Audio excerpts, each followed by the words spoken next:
I only have 3 minutes, so I'm going to have to talk fast, and it'll use up your experimental cycles, so multitasking may be hard. So 27 years ago, I got a traffic ticket that got me thinking.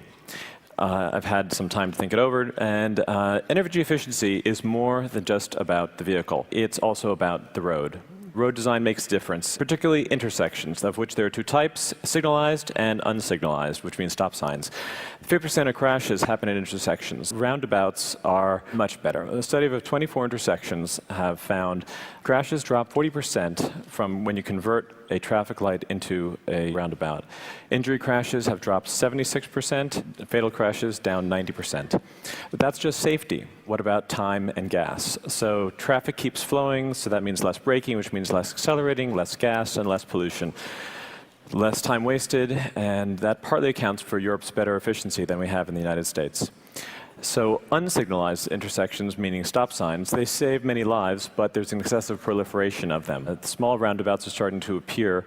This is one in my neighborhood, and they are much better. They're better than traffic lights, better than 4-way stop signs. They're expensive to install, but they're more expensive not to, so we should look at that. But they're not applicable in all situations. So take, for example, a 3-way intersection. So it's logical that you would have one there on the minor road entering the major, but the other 2 are somewhat questionable. So here's one, there's another one which I studied. Their cars rarely appear on that 3rd road. And so the question is, what does that cost us? That intersection I looked at had about 3,000 cars per day in each direction, and so that's 2 ounces of gas to accelerate out of. That's 5 cents each, and times 3,000 cars per day, that's $51,000 per year. That's just the gasoline cost. There's also pollution, wear on the car, and time. What's that time worth? Well, 10 seconds per 3,000 cars, that's 8.3 hours per day. That's at average wage in the US is $20 an hour. That is $60,000 per year. Add that together with the gas, and it's $112,000 per year just for that stop in each direction. Discount that back to the present at 5%. Over $2 million for a stop sign in each direction.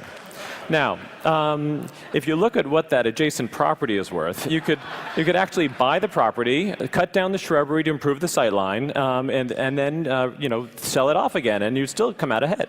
So it makes one wonder, why is it there? I mean, why is there that stop sign in each direction? Because if it's saving lives. So is there a better way to accomplish that goal? The answer is to enable cars to come in from that side road safely, because there are a lot of people who might live up there, and if they're after waiting forever, the long queue could form because the cars aren't slowing down on the main road. Can that be accomplished with existing signs? So there's a long history of stop signs and yield signs. Stop signs were invented in 1915, yield signs in 1950, but that's all we got.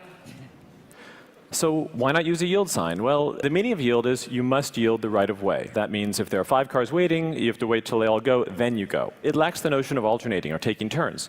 And it's always on the minor road, allowing the major one to have primacy. So it's hard to create a new meaning for the existing sign. You couldn't suddenly tell everyone, okay, remember what you used to do at yield signs, now do something different. That would not work. So what the world needs now is a new type of sign. So you have a little instruction below it, for those who didn't see the public service announcements, and it merges the stop sign and yield signs. It's kind of shaped like a T, as in taking turns, and uncertainty results in caution. When people come to an unfamiliar situation they don't know how to deal with, they slow down. So now that you're all road scholars, don't wait for that sign to be adopted. These things don't change quickly. But you all are members of communities, and you can exercise your community influence to create more sensible traffic flows. And you can have more impact on the environment just getting your neighborhood to change these things than by changing your vehicle. Thank you very much.